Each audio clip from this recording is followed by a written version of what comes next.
Енді бұл мынандай нәрсе, жалпы әйел кісілердің де, ер кісілердің де кіріп жатуы, бір кісілер намазға кіріп жатса, енді әйел кісілер араласып, Құранға кіріп жатады, Құран оқытамыз деп, басқа деп енді. Бұл мәселе бұлай енді.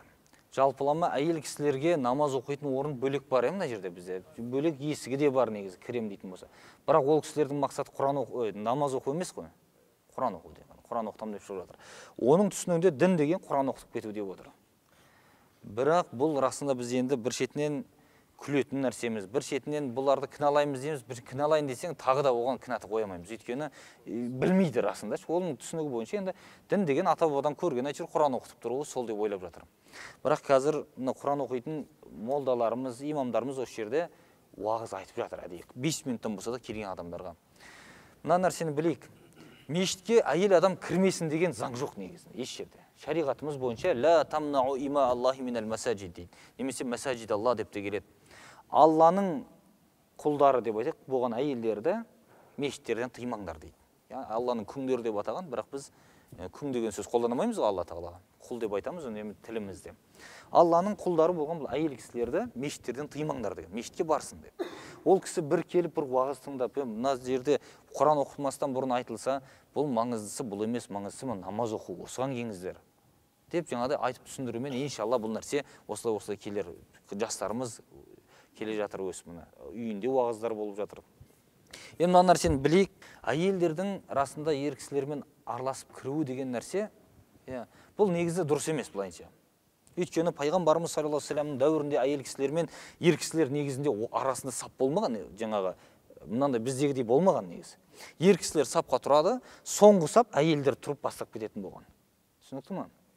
Әйел кісілердің қараңыздар, бірінші сапты бізде ер кісілерде неге мақтап жатыр? Өйткені тақуа адамдар бірінші сапта имамға жақын, әйелдерден ұзақ жақта тұратын болған, соның үшін бірінші сап мақталған. Әйелдерде бірінші сап емес, кейінгі сап мақталған. Өйткені ер кісілердің мұнафықтары, әйел құмарлары жаңа көбінесе әйелдердің жанында намазда тұрса да әйелге жақын тұрғысы келіп артқа тұрып алады екен. Әйелдердің мұнафықтары бірінші сапқа тұрады деп айтқан соның үшін. Еркекке жақын тұрғысы келетіндер. Соның үшін бұл нәрсе жақсы көрінеді. Бірақ ең соңғы сап әйелдердікі болып есептелген. Соның үшін қараңыз, намаздан кейін тәсбih тартудың негізгі мақсаты не еді? Ер кісілер намаздан кейін тәсбih тартып отырады, ол уақытта әйелдер шығып кетеді. Содан кейін барып, әйелдер шығып тарап кеткеннен кейін барып, ер кісілер шығатын болған. Бұны қарасаңыз, пайғамбарымыз саллаллаху алейхи вассалам өмірінде бұның барлығы көрініп тұрады ашықтан. Тәсбихден мақсат та сол.